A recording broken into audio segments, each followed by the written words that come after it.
काढलं पाहिजे. एकूण परिस्थिती बघता आपल्याला आज महायुतीची उमेदवार म्हणून ही निवडणूक अक्षरशः बिनविरोध होताना दिसते.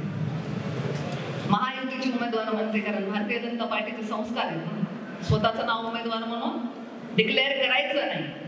पण त्याचबरोबरीने सर्व मित्र पक्ष आहेत, तर त्यांनी तर माझंच नाव डिक्लेअर करून टाकलंय म्हणून मित्र पक्षांचा सन्मान करणं हे सुद्धा भारतीय जनता पार्टीचे संस्कार. कारण दोन्ही गोष्टींचा मला विचार करणं भाग आहे.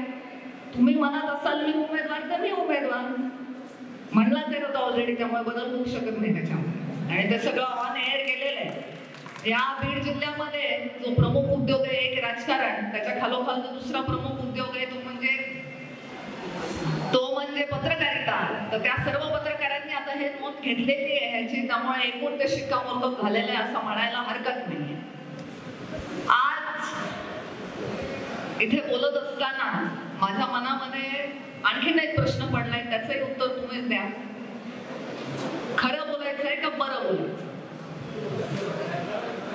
का थोडं खरं आणि थोडं बरं असं बोलायचं? खरं बोलायचं का हा प्रश्न पडतच नाही, कारण खऱ्याशिवाय काही बोलताच येत नाही. पण तरी कधी कधी नाही बोललेलं बरं असतं आणि कधी कधी बोलून मोकळं झालेलं बरं असतं. तर आता बरं बोलायचंय तर आनंदाची गोष्ट आहे की सर्वानुमते इथे सर्व ताकदीने भारतीय जनता पार्टीचा उमेदवार हा लोकसभेचा चेहरा असेल ह्याच्यावरती शिक्कामोर्तब झालेला आहे. हे बरं चित्र आहे. सर्वांनी आपण भरभरून याला समर्थन देऊ आणि या लोकसभेच्या निवडणुकीमध्ये आपलं योगदान देऊन पुन्हा एकदा बीड जिल्ह्याचं प्रतिनिधित्व लोकसभेमध्ये करण्यासाठी भारतीय जनता पार्टीचा उमेदवार पाठवू असं म्हटलेलं आहे. छान आहे, बरं चित्र आहे.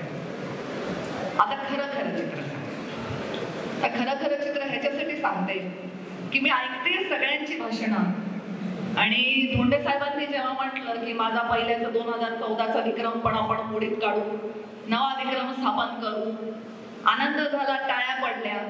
पण टाळ्या इकडेच पडल्या या गटा.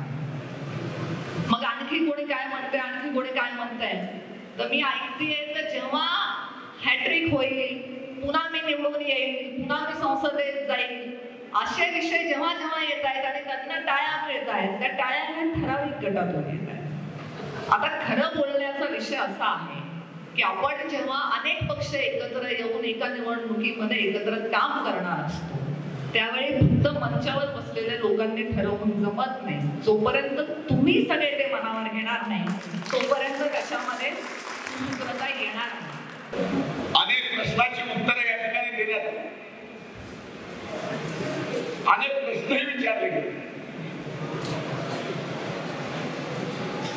पण या सगळ्याच्या प्रश्नावरती जर एकच कुठलं उत्तर असेल तर आज तुमच्याकडे मी पाहताना जो आनंद तुम्हाला मिळतोय आणि तिथून आमच्याकडे पाहताना हे जे आनंद मिळतोय, हे आनंद येणाऱ्या 3 महिन्यानंतरच्या देशातल्या अभूतपूर्व विजयासाठी आपण या ठिकाणी आलो. मोदी साहेबांना देशाचं तिसऱ्यांदा नेतृत्व करण्यासाठी आपण इथे जमलोय. आणि या इतिहास होत असताना माझ्या दृष्टीनं मी हे सगळं माझ्या खांद्यावर का घेतलं? समन्वय तर बऱ्याच झालं, पण तू माझ्याच खांद्यावर का घेतलं? येणाऱ्या निवडणुकीमध्ये काय होणार आहे तुम्हाला विचारायची गरज नाही. या देशात पुन्हा तिसऱ्यांदा प्रधानमंत्री प्रमोद मोदी साहेब होतील, तिसऱ्यांदा होतील आणि तिसऱ्यांदा या जिल्ह्याच्या खासदार सुद्धा महायुतीच्या ताईच होतील. माझ्या खंडावर याच्यासाठी घेतलंय की बीड जिल्ह्याचा इतिहासामध्ये याच्या अगोदर अनेक आघाड्याने आपण निवडणुका जिंकल्या, पण ही निवडणूक अशी दाखवायची आहे की की दिल्लीनं सुद्धा या बीडच्या ऐतिहासिक विजयाची नोंद घेतली पाहिजे. एवढा ऐतिहासिक विजय